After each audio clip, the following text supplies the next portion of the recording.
All right, we're going to start with your 2 truths and a lie. Oh, we're starting with that. Yeah, Perfect. absolutely. Okay. All right. 1, I grew up in Minnesota. 2, my great-grandfather served in World War II. And 3, I'm a huge nerd and grew up playing Dungeons and Dragons. I don't know. I got a lot of questions already, right?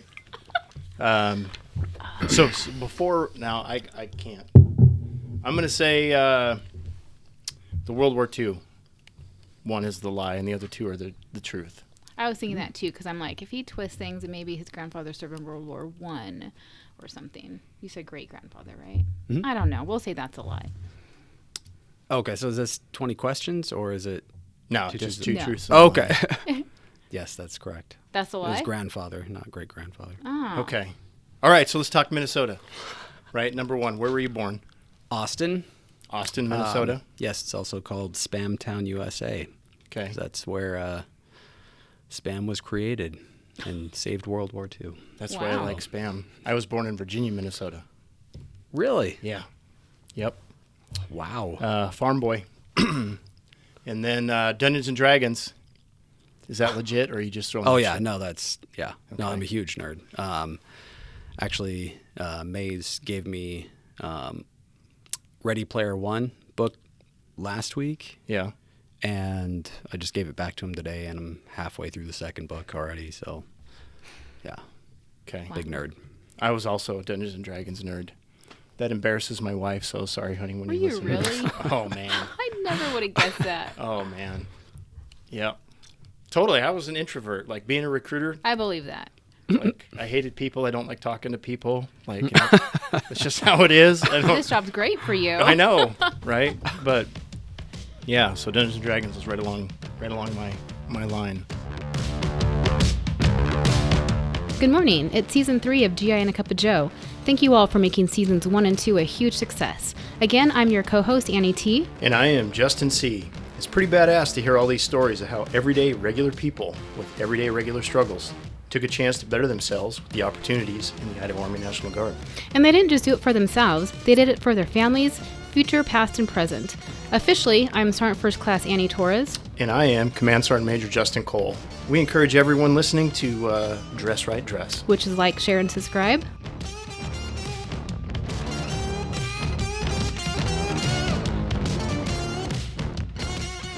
All right, well, today we're officially talking to Staff Sergeant Sam Lane, but honestly, he's just Sam. So let's take us back to high school. Where did you attend? What kind of student were you? So high school was the first public school that I went to. I was homeschooled up until 9th grade. And, I attended kindergarten public school, and then after that was homeschooled until 9th grade. And so I was pretty socially inept when I started school. I had a different group of friends every single year until I graduated. That's probably continued on through my adult life. And you went to school in Minnesota? Yeah. Yep. Yeah. Austin Senior High. So my hometown was like 30,000 people maybe. Wow. Yeah. That might be what it is now. It was probably less when I was growing up. What kind of student were you? Really good until I got friends and a girlfriend. So, That's usually how but that goes. even then it wasn't bad at all. So, straight A's and then some B's sometimes. What were your favorite subjects? Science and math. Oh. You are a nerd. No, just Yep. kidding. Nope. That's Dude, true. That's the way it goes. Yep. Probably got like a 99.999 on the ASVAB, too, because you were homeschooled. 97. Right? Oh, nailed There you it. go. See, I'm not trying to talk bad about public school, but there you have it, homeschool. Did Killing you play it. any sports or anything? I started playing soccer when I was 13, I think, and then I played 2 years of lacrosse as well. Is that really big in Minnesota, lacrosse? Yeah. Well, it is now. It was a big club sport when I was growing up, and it's become more popular now. But yeah, that was where a lot of the soccer players went to actually take out their aggression, and Of course. because they can't really do that on the soccer field. So. Didn't you play lacrosse too, Justin? No, Oh. no. When I grew up, it was hockey. Like Oh, if you didn't Yes, play, yeah, hockey's huge. if you didn't play hockey, you weren't anybody, That's true. right? It- That is a hockey state. the three sports they would play, because lacrosse is spring over there, Mhm. obviously hockey's winter, and then soccer is the fall, and so that was what 3 sports pretty much everybody on my soccer team played. Gotcha. Yeah. Yeah. Okay. And it was just soccer and hockey. Lacrosse wasn't big when I was there. But, well, a Minnesota boy. That's crazy. Remember we talked about connections? We did. Just like pulling guys out of the ether, put them on a podcast, and All connected. right. We've all managed. I mean, you and I have managed to either live or be in some sort of capacity next to these guys. It's crazy. So thinking back to your senior year, what did you want to be when you grew up? Oh, I had no idea. Neither of my parents were college graduates, and I really had no clue what I was going to do, where I was going to go, anything like that. And so I ended up going to University of Wisconsin, Eau Claire, because there's state reciprocity for in-state tuition. So I went to a year of school there as a general business major, and then came out here for the summer, and it's almost 20 years later, and I'm still here. So, What been brought a you long out to summer. Idaho? one of my buddies actually, his family was out here, and before anything on Eagle Road, like when I took the Eagle exit, which was like the first exit that I took that wasn't for gas between here and Minnesota, I called him and I'm like, hey man, on my flip phone that had no GPS or anything like that and no reception halfway here, and I'm like, hey, was this the right exit? Because there's nothing here. And he lived on McMillan and Eagle, so finally I found it. But yeah, it was way before any of the developments, and his family was actually only here for the summer, but I liked it so much that I just ended up staying. And Oh, wow. I actually had an aunt and uncle that lived here in Eagle for a while, so I had a little bit of family, but they've since moved on. So Okay. Nice. So what did you do when you got here in Idaho then? Did you just work or go back Yeah. to school? So I worked first. I went back to school at Boise State once, and then that was probably 5 years after I got here. Okay. So I worked in roofing first, and then I didn't like, half frostbitten toes in the wintertime and stuff like that. So That'd do it for me. yeah. So then I started in banking, and I did that for probably 12 years. Oh, wow. Yeah. I was in commercial banking, business banking, managed a couple of branches, and eventually just got out of that because of the pandemic, essentially, and then started full-time with the health service office here on Gowan when I rejoined in 2022.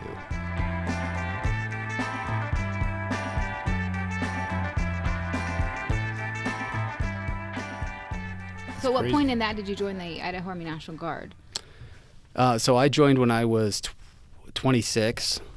So that would have been 7 years after I got here. Okay. Yeah, my 27th Why did you birthday decide was to in join? basic.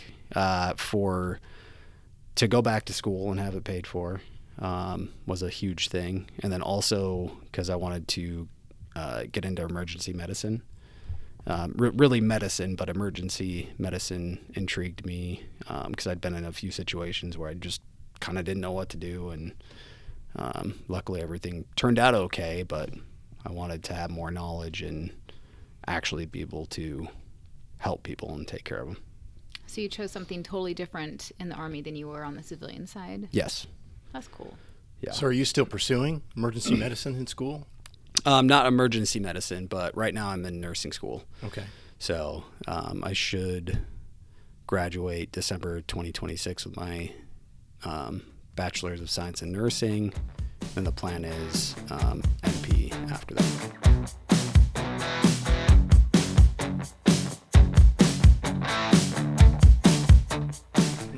I know we kind of went back a little bit, but let's go all the way back to boot camp. Let's talk about your boot camp experience. And what do you remember most about boot camp? I had my 27th birthday at boot camp. So you were an old man at boot camp. I was, yeah. And it was actually really funny because a lot of the people I went to boot camp with, and then I went on to AIT, which was the medic school. A lot of the people that I went with that did really well were the older National Guard I totally believe students. that. I do too. You know, there was definitely some really motivated, hardworking, younger, I'll call them kids, but the ones that took it seriously and did a really great job, more often than not, were National Guard, which is really cool. But I went during a weird time. I got to basic the week before Thanksgiving in 2014. And so it was like a week of downtime during Thanksgiving, which was basically just an extra week of basic training. Right. And then holiday block leave, which even though it's only 2 weeks, ended up being like 3 weeks of more basic training because you had to make it up. So, yeah, and then I got bronchitis in basic. I went to Fort Sill, Oklahoma. It was nice and warm during the winter. But yeah, so. So how was it being an older soldier in boot camp? I say that I was 22 when I went to boot camp, and I was the old lady. So. Yeah. So a guy that I was at basic with was 35. Okay. And that was through the whole of AIT and everything. So I think he turned 36 at AIT. And so I wasn't the oldest there by any means, but it was very easy to see the difference between the people that had lived life out of high school, away from their parents, things like that, and the people that hadn't.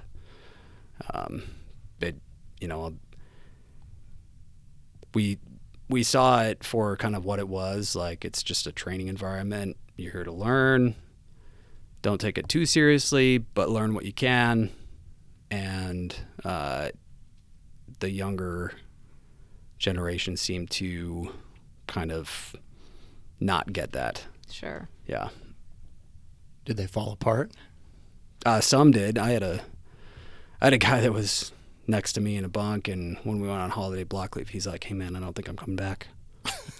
I think I'm going to stay home." And he was smart. He was super smart. Great dude. But yeah, he's like, "I don't think I'm going to come back."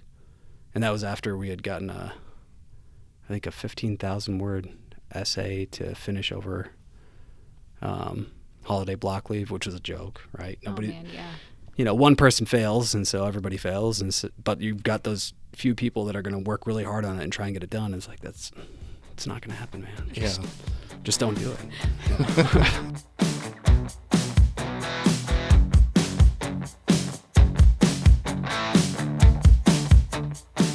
Medic. This was your first choice MOS when you went down to MEPS? So it was actually firefighting, but I'm colorblind. So I guess they'll let me fix people, but not put out fires if you can't see them. It's weird, right? Yeah. I don't know. I guess if the fire's red instead of orange, then that can be dangerous. I don't know. That's like Army logic. So if you need to read a color map, you can have that MOS if you're colorblind, but all the other MOSs you can't have.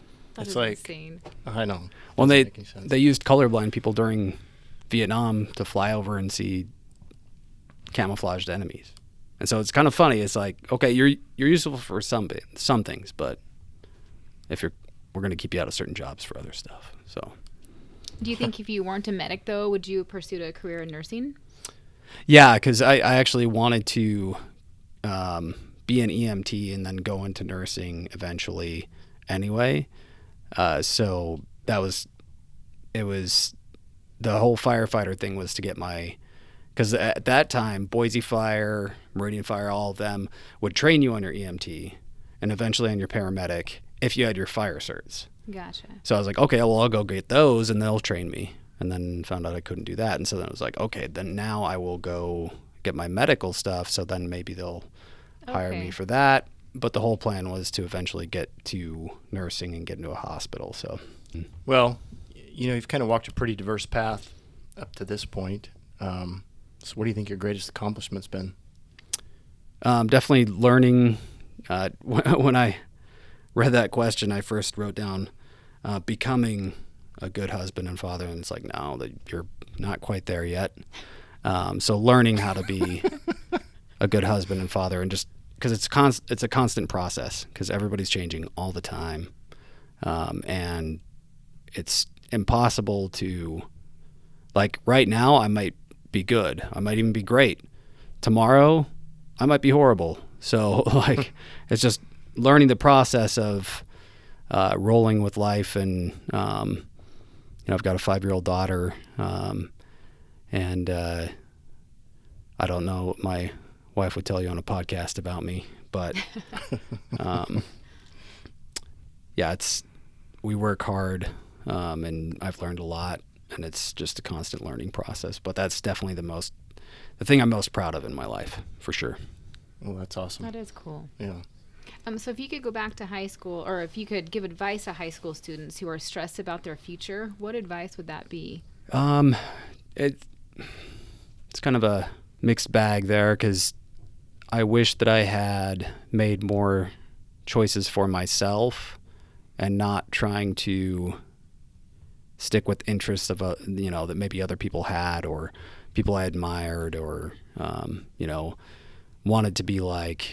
I guess the biggest thing is do what you want to do and do it for you. It's not selfish. It is you're going to be doing that for the rest of your life, and if you don't know what you're going to do, you're going to be figuring it out for a lot of your life before you finally start doing things for yourself. And doing things for yourself is the best way to take care of the people that are in your life.